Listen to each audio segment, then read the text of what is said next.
Hello, everybody. It's Sandra Pelly, the Sandini Inner Dragon Transformation Specialist, and I have Deepak Saini with me today. I'm very excited to introduce him. He's part of our Spring Equinox gift giveaway. He helps clients optimize mental, physical, and financial performance, and he's spent many stressful years in the corporate world and overcoming an autoimmune condition, obesity, and a back injury. He brings a unique perspective to working with his clients. When this father of two is not spending time with his family, he's staying at the forefront of emerging and cutting edge health research. Deepak is also a speaker, podcast host, an international best-selling author, and he's working on becoming a centenarian. I love that. He also just to give it to you in a nutshell, he helps people overcome their emotions and limiting beliefs to achieve what they want out of life. Welcome, Deepak. Thank you, Sandra. It's a pleasure to be here and be a part of your event, your giveaway. I love it. I'm going to have a little bit of fun with you today. We're going to do a little Q&A, and it's not your normal Q&A. It's a little bit Okay, different. So okay. Throw it at me. Throw it at me. I'm going to share my screen, and there's a couple questions left here. We've been going through a bunch of people, and it's been a lot of fun seeing what's come up for each and every one of them. And so I'm really looking forward to your answers as well. If your life were a book, what would the title be? Oh, that's interesting. Okay, so you kind of alluded to it, like read my bio just a few months ago in a collaboration with other authors. I released my or part of a first book that was released again in international best-selling category in four different categories. That title of that book was Epic Transformations. Mm. I would say that probably fits my life pretty well. Again, I don't know how deep we want to go into my backstory, but yeah, corporate world, obese, a lot of health challenges. Hurt my back in 2014. Couldn't pick up my youngest daughter, who was a baby at the time. Couldn't pick her up out of her crib. So, in over trying to overcome my back injury, um, having to go alternative health means, etc., made lifestyle changes to become the person I am. So I think that was an epic transformation, and there's not only physically but also professionally as well. That led me to doing what I am now, going through that process. So yeah, I think epic transformation, something to that effect, would be the title of my book. I love that. And, it's so true because I think a lot of people really how does this want to come through? Uh, I'll use myself as an example. Back in 2000, I had a big injury as well, and I was in the same position where I wasn't able to pick up my, at that time, 3-year-old daughter, and all the things that went from there, and how I've come to where I am now. So I hear that epic transformation in yourself, and I really ask people to recognize that for themselves. And in fact, that's what you do offer in your work as well, is an epic transformation. So I love that. Are you ready for the next question? I am for sure.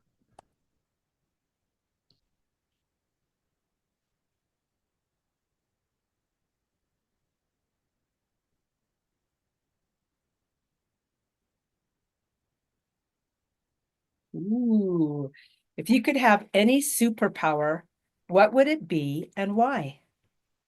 Oh, great. I've had this question before. And my answer kind of changes sometimes. It'd be cool to fly, cool, all this kind of thing. I probably time travel, I think. It'd be really Mm. interesting to go be a fly on the wall, so to speak, in different time periods, historical events, uh, etc. Um, just from a more sort of meta acknowledgement of like knowledge. But I'm not gonna lie, like if you're like, oh, who's gonna win the Super Bowl, and you can place bets and stuff like that, would be pretty financially good as well. I love that. Oh, I don't even know what to say to that with regard to the financial piece because I think you've hit the nail right on the head with that one that a lot of people would step into that for sure. But I love that idea of the fly on the wall. I've often thought that about my own life, wanting to be a fly on the wall in different situations for sure to hear what was said. Yeah, you know what, And Sandra, if I could just piggyback on that a little bit more. yeah. Um, you know, my sister is a professional singer, and one of her older songs, she has a line, and it's always resonated with me.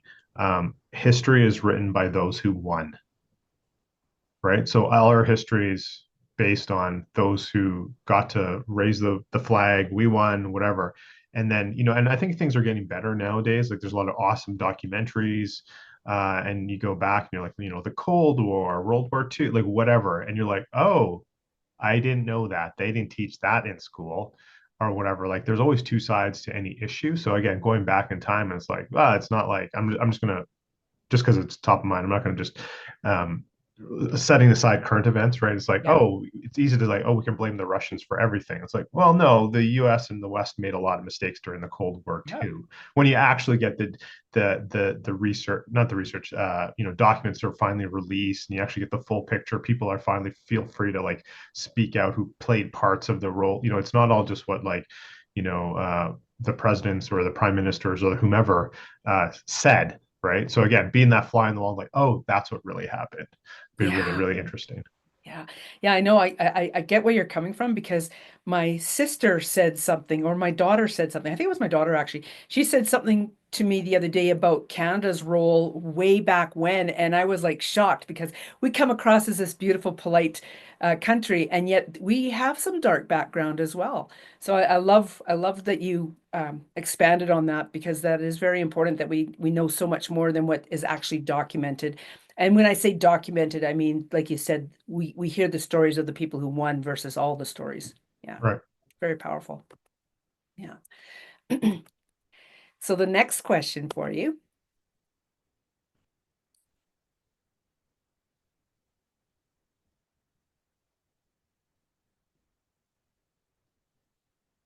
if you had unlimited resources, what would be the first thing you would do? Is this money resources, time resources? You use the word resources to whatever you want. Great question. There's a couple different ways I can answer this. Certainly, if it was financially, like it would like pay off all debts, take care of my family, both, you know, my parents Yeah. and, you know, all that kind of stuff as well. You know, setting up a family charitable trust is always something that like I've always wanted to do. Mm, Uh, that hasn't happened yet. So, you know, things like that. And then I also think just trying to like make the biggest impact with the work that I'm already doing. So that could mean, you know, providing like scholarships for people who really could use my help, but maybe could never, it's out of beyond their reach to pay for my services, providing some of those type of thing. You know, obviously time, like we're making things up here, right? If time yeah. resources there, you know, I'd love to do more. I've had to scale back over the years how much, again, just for my own, put in my own boundaries for myself and for my family, whatever, but I've like really had to scale back the amount of like volunteerism I do, and I think that's great and everything. It was burning me out, and so I'd love to get back into doing at least some of that and providing my expertise to different organizations and that sort of thing. So yeah, I would definitely try and contribute as much to society. I know that's a big term, but as much as possible after taking care of sort of the more immediate needs.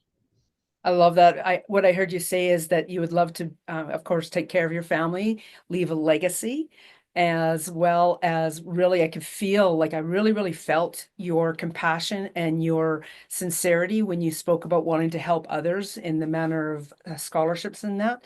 And time is the one that came up for me as well, because being an avid mountain biker, I just would like to have more time on my schedule to go places where I could mountain bike. Um, yeah, that feels very powerful. I really hear you in what you're saying with that. I have one more question.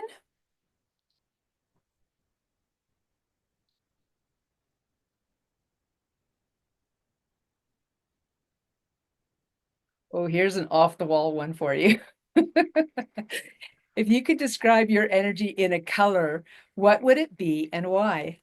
Yeah, this is one of those woo type questions, right? Yes. If I could describe my energy in a color. Um, that is a great question. I've never even thought of that, something like that before. Um, Apologies if everyone can hear my dog barking at the deer in the backyard. I think,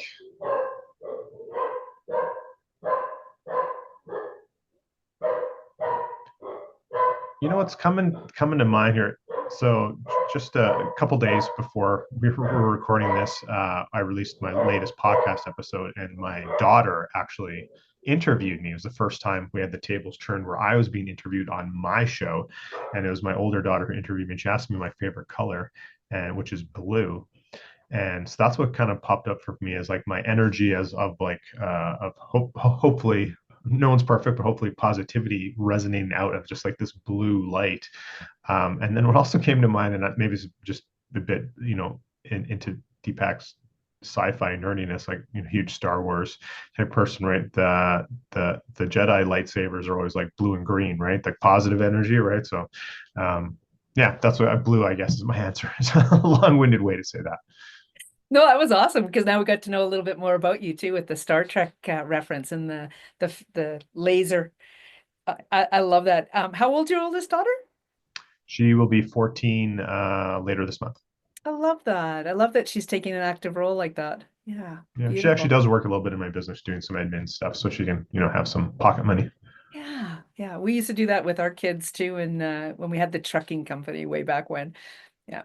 And I do have one last question.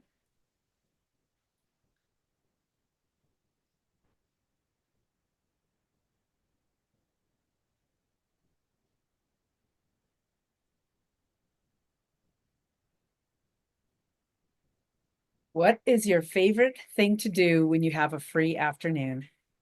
Sandra, free afternoon. I don't know what this thing is. What you're talking about, free afternoon? No, I get what you're saying. That's a great question too. I'm going to give a little bit more than people, a little bit more into Deepak too. So I am someone who I structure. Again, I work from home, right? I'm sitting here in my home office. I structure my day so that I have a lot of breaks throughout naturally. So I'll work a little bit, then I'll take care of the dog, get the kids off to school. I'll work a little bit more, then I'll like work out, then I'll work a little bit more, then I'll like do go maybe do some more self care, sit in the sauna, meditate. Then I'll do work a little bit more. Like it's very throughout the day, so it's not like what most people traditionally have, where they're working their 8 hours straight and then they have their break time. So that's kind of how I've structured my day, and I have the luxury to do that. Um, so it kind of depends also time of year. When it's nice out, again, like we both live here in cold, freezing Canada, but in the summertime when it's nice out and I'm near one of the lakes, go to the Rockies quite often. I like to stand up paddleboard. So that's something I do tend to do that in the morning though, before it gets too busy with the boats. Yeah, probably just read. I think just relax and read out on the deck is probably be the answer. I would say. One of the other hobbies of mine, um, that I haven't done too much the last 2 years, but during COVID, I picked up archery or re-picked up archery. I did archery when I was a kid, so probably just to go and I have a we live on an acreage, so I can like shoot my bow in my backyard.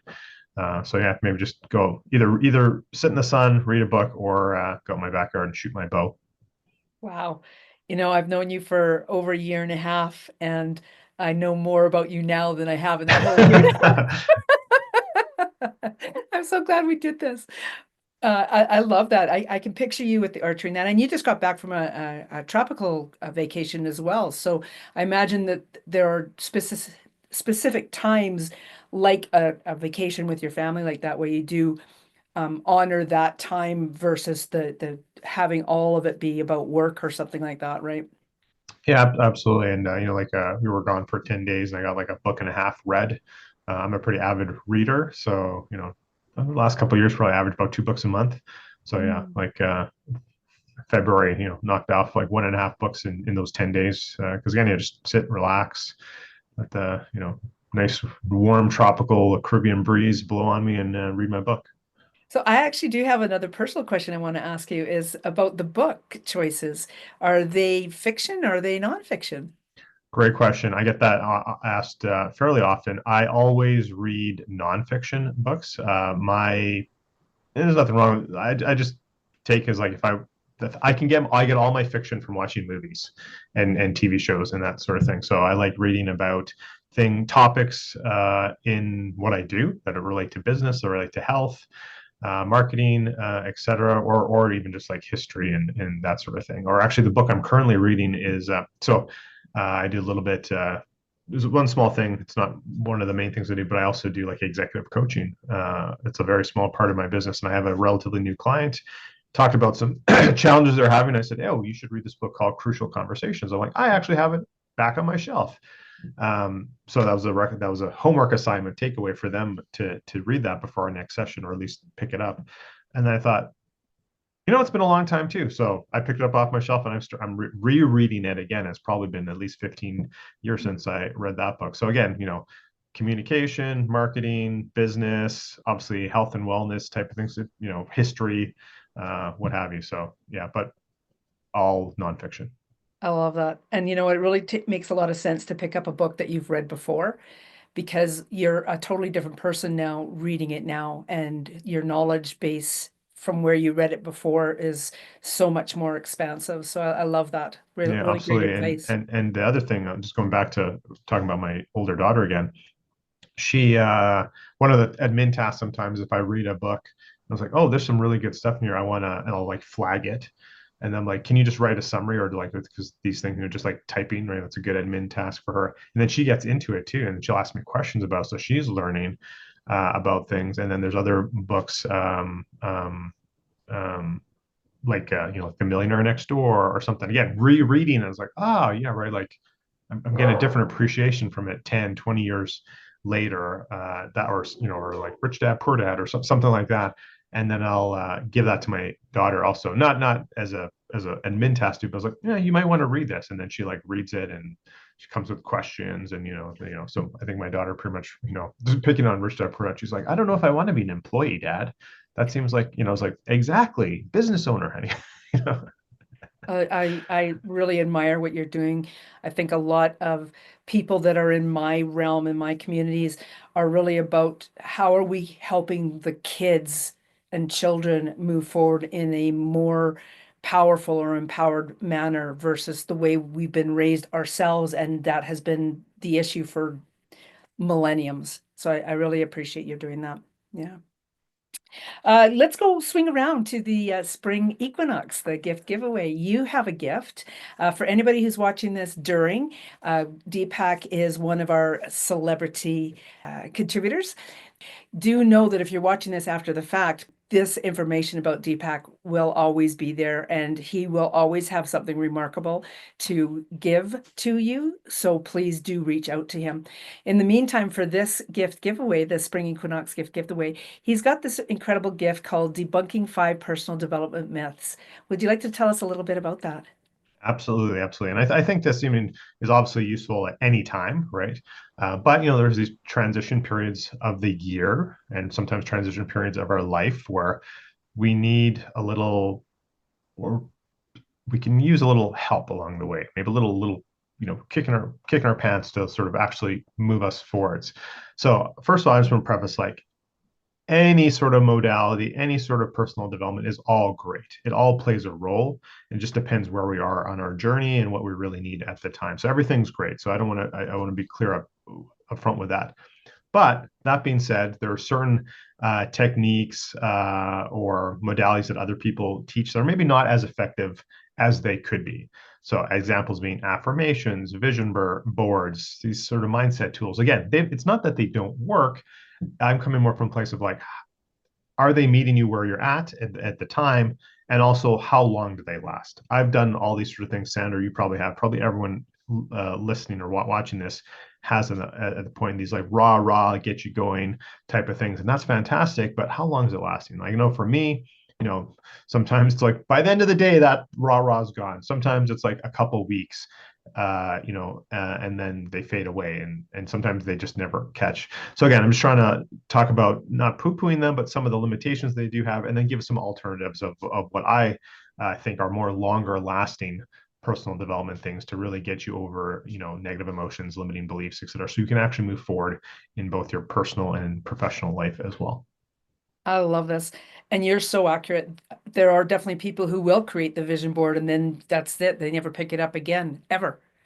So I love where you're coming from with regards to this. And I think debunking 5 personal development myths is a very powerful place for people to start in their own lives. And I really appreciate that you've got this gift in the spring equinox gift giveaway. Thank you so Yeah, much for being it's here, Deepak. my pleasure to participate. Thank you for having me.